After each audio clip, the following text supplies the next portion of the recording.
People perceive you in the way you present yourself. Good looks open the door.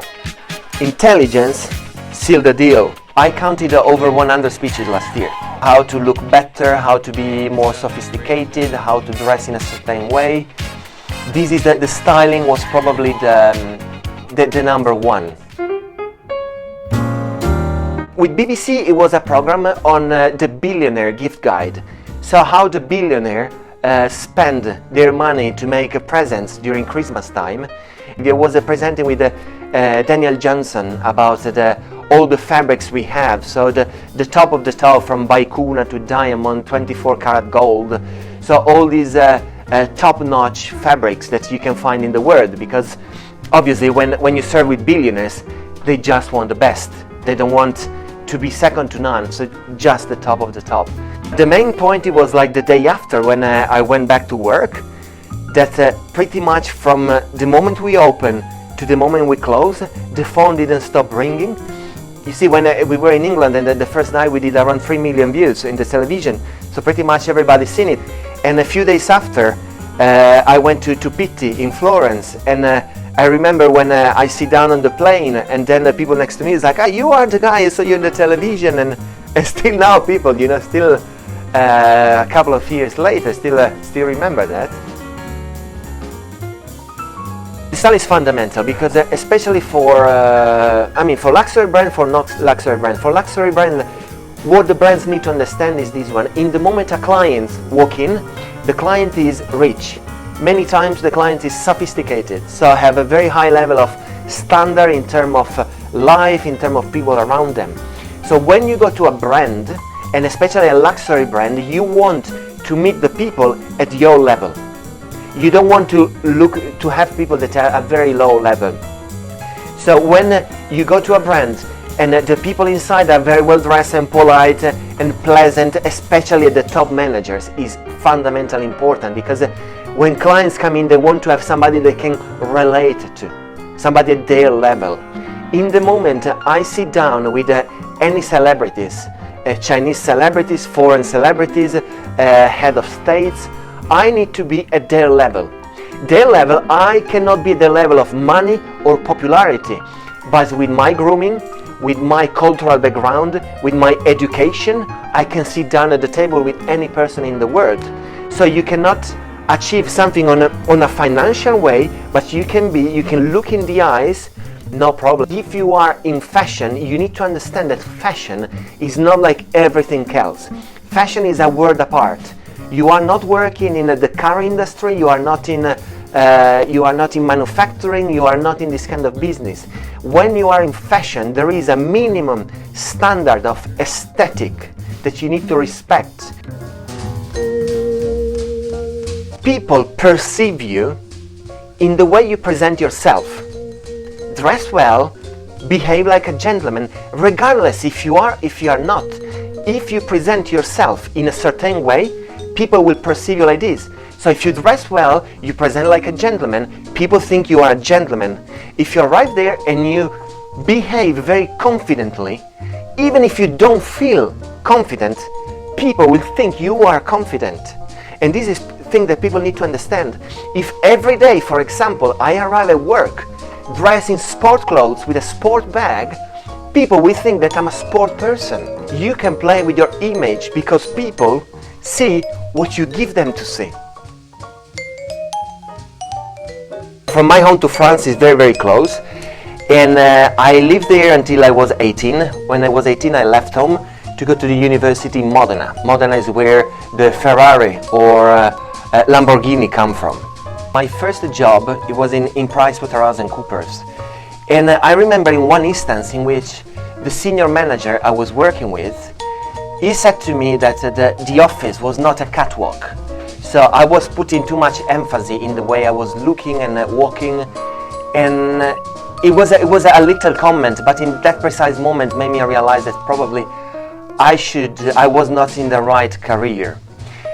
So a few years back I decided to stop and to change. The big problem about changing career when I was 28, it was you start from the beginning, you start from the bottom. I used to work in Zegna. After that, I moved to the UK. I lived there for around 8 years. I worked first in Zegna, Ermenegildo Zegna, as a made-to-measure for the UK. And then I moved to Burberry. In Burberry, that's where I studied for my postgraduate in luxury fashion management. After that, I moved to Skabal. Skabal is this brands that I still work for them now. And after 1 year more in Skabal, we opened the brand in China, in Shanghai, where we have this beautiful showroom. And since then, I'm still in Shanghai. What I did, especially when I used to work in Zegna, it was, if I can describe with one word, it's obsession. I was obsessed with work. I used to work 29 days a week.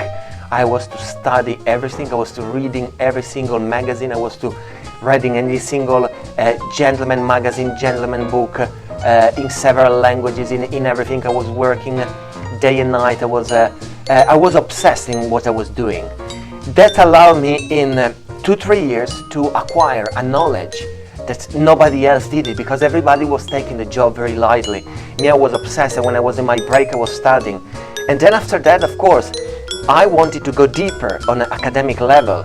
So I started to study for a postgraduate in the UK in luxury fashion management, so to go further deeper. But what is the secret, I think, in anything you do is obsession. If you dedicate 1 hour every day studying what you like, in 1 year, no matter what you're doing, you will become an expert.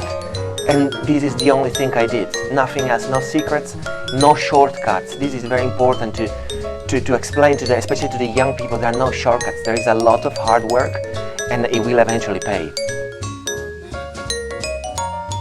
The good looks open the door. Intelligence seal the deal. If you have a job, you have a job offer, and there are 2 people with the same curricula, with the same experiences, you hire the one that it looks better. So it's as simple as that. So we judge the book by its cover.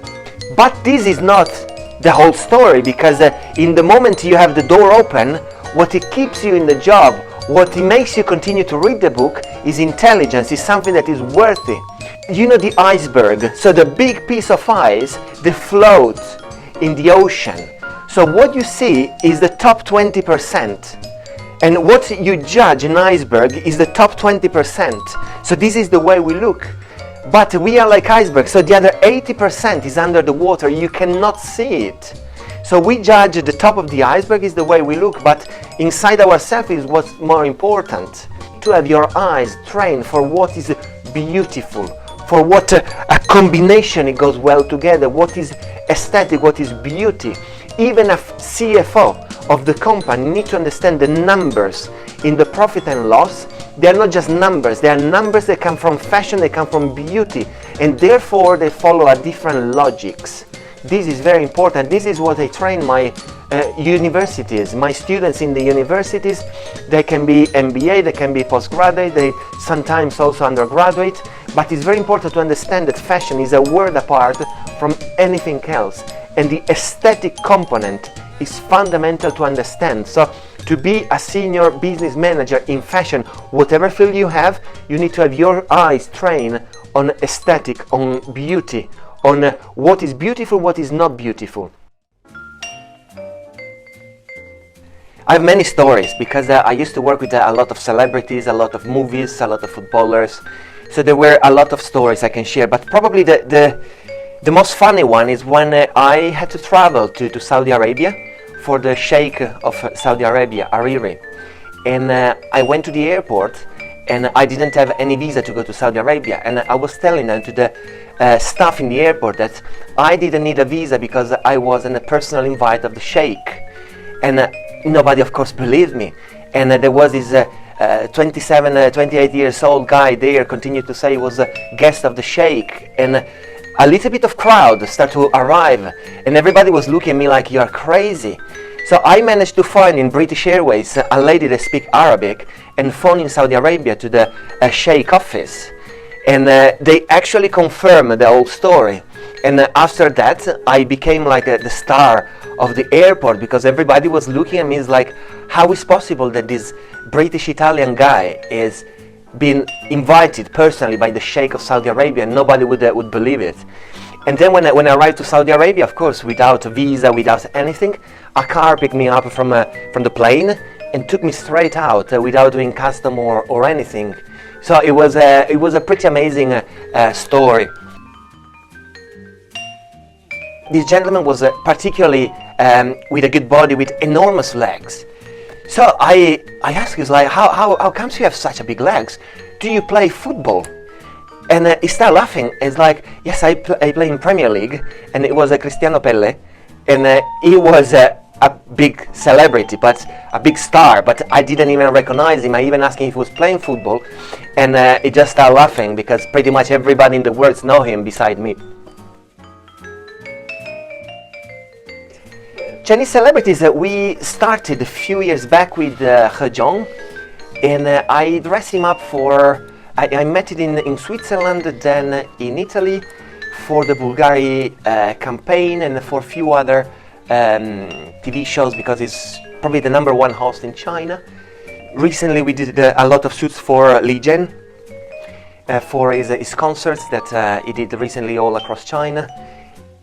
He is charming, he's intelligent, he speaks a very good English. He has a Patek Philippe vintage 1963, you know, for connoisseurs, something that is not bling bling, but if you know, it's an amazing piece.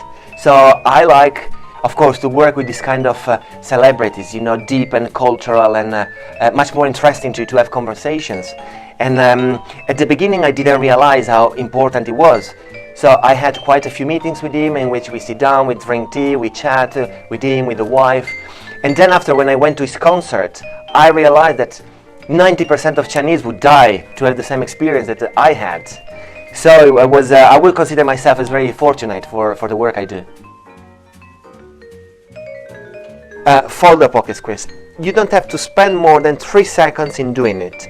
If you are wearing something like mine, you take it like this, you crush it like this, and you put it in. That's it. Everything needs to be natural. And this is a typical Italian attitude. Everything you do, you have to look natural, or even better, effortless. So in everything you do, you need to look effortless. So you need to look that you just done it as it is, without taking too much time. I always been very impressed by how organized Stylett was. We work on